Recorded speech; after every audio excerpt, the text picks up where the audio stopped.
Hi. I'm gonna have to start getting used to this.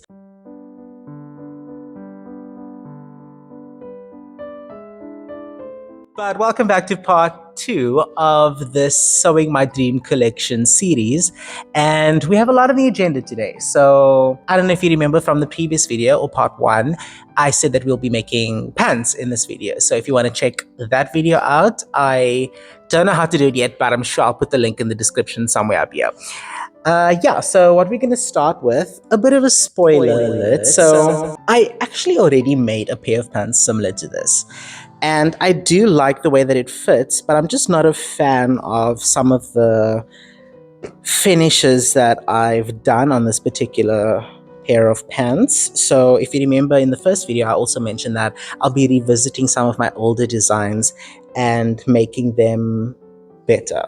So the plan for now is to take this entire pair of pants apart. I actually wore it yesterday, so I got my last wear out of it, but I'm just not enjoying it as much as I used to. So I'm going to take these apart and then use this pattern because I am already quite fond of how the pants sits overall. I'll just be making my adjustments according to the elements of this design that I want to improve. So without further ado, let's get into it. So for this pants design, I wanted to tackle the why. Now, given that I am creating this collection as sort of the ultimate form of self-expression for me through my best creative medium, I think the why is quite important. Now, thanks to the Met Gala of this year, I came across the concept of dandyism. Now, I have heard of it before, I just didn't really know what it was. But Google says that dandyism is a social and aesthetic movement originating in 19th century Europe, characterized by an emphasis on style, elegance, and refined leisure. Now, it says one of the key aspects of dandyism is the emphasis on appearance. And it reads, dandies dedicate significant time and effort to their appearance, often choosing clothing that is impeccably tailored and stylish. They pay close attention to detail from grooming to accessories. Now, anyone that has known me over the past few years knows that I put so much effort into my appearance when it comes to clothing, and I'm basically like the embodiment of those memes of people asking their friends to just be casual. Could never be me. So while I was scrolling through some of the images from the Met Gala, I came across this one celebrity that wore an outfit and the pants are very similar to the ones that I sketched. Now, I was quite happy when I came across this image because it kind of shows that this design kind of ties into dandyism in some way.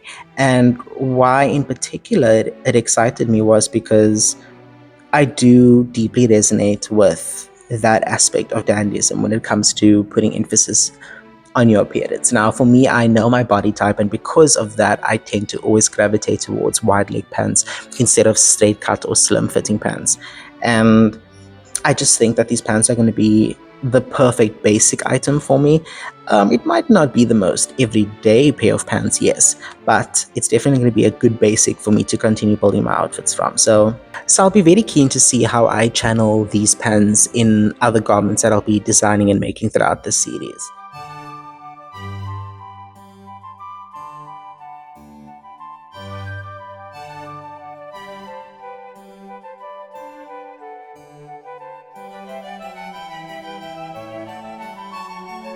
So it just dawned on me now that I never mentioned why exactly I was taking this pair of pants apart. That's because I'm going to use each separate panel or piece as my pattern.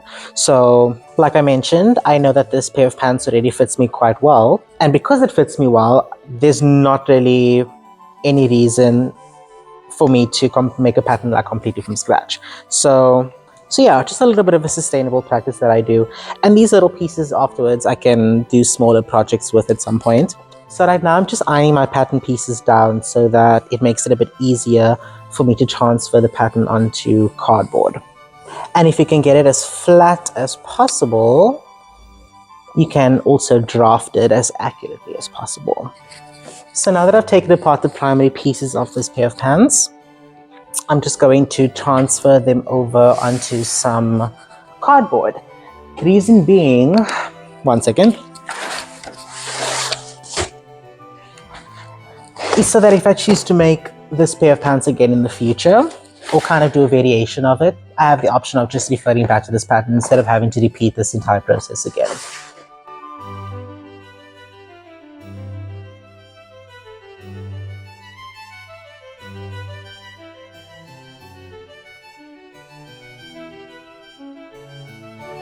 I'm willing to bet that every sewist would agree that prep work tends to be the most time-consuming and most tedious portion of any project. Now, I tend to agree very much. However, it's also important to look at it as an opportunity for you to really work through all of the nitty-gritty aspects of your project and to really take the time and label things and indicate where things should go so that you're not kind of scratching your head midway through the project. So what I'm doing here, apart from simply just tracing the pattern pieces out, is that I'm indicating where my pinstripe marks are, where my hemline marks are, and I'm also labeling each pattern piece because the more you continue making projects, you end up having like a million different pattern pieces and you don't know which piece goes onto which piece. So it's very important to label everything.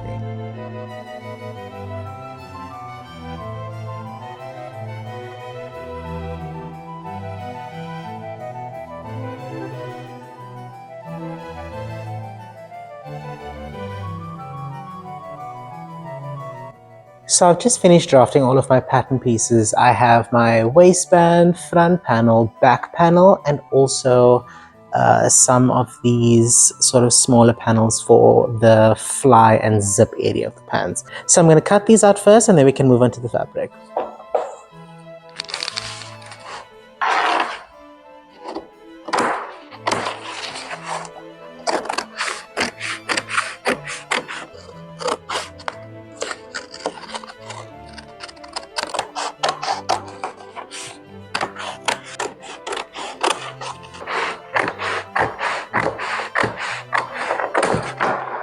Okay, so now that I have all my pattern pieces cut out, I'm just going to give them a quick iron to prevent it from doing this.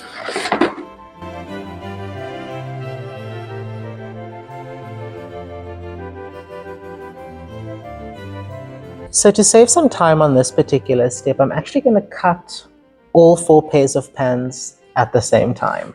Now, it can be a little bit finicky if you're not well versed on how fabric generally behaves, but I do think I have enough experience to give it a shot. I think I've cut like 2 out at the same time, but I think it's time to challenge myself a little bit. So the way that you would do this is to place all of your fabrics right on top of each other, being sure to get rid of any creases between each particular layer. Yep, being very sure to get rid of all of those creases. Yep, very, very sure. So I'm just going to mark out my pattern pieces using a bit of tailor's chalk.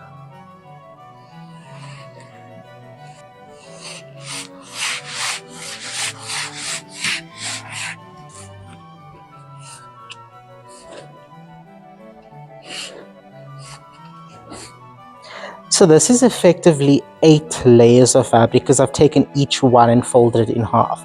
So I'm going to need one of my stronger scissors for this. Let's go.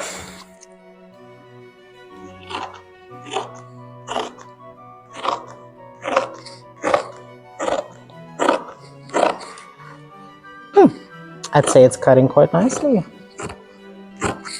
It burns, it burns.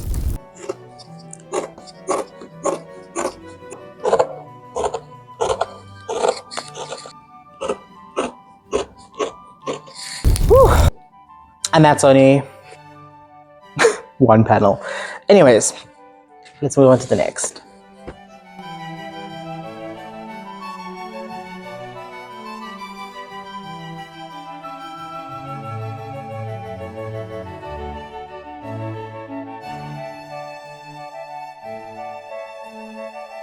Approximately 3.5 hours since we initially started, we finally made it to the last step in the prep work stage, and that's the interfacing step. So here I'm ironing a special fabric fusing that's backed with glue crystals onto my back pocket pieces, back yoke pieces, waistband, zipper fly, and fly guard pieces.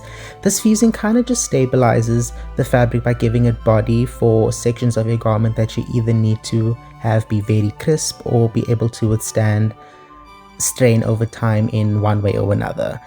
And given that this is the final prep work stage, we can finally move on to sewing. However, silly me thought that the prep work wouldn't have taken this long, and to avoid this video being over 20 minutes long, I'll share the sewing process in the next video, so be sure to tune in for that as I'll be releasing it very soon. Don't forget to like, comment, and subscribe, and I'll see you in the next one.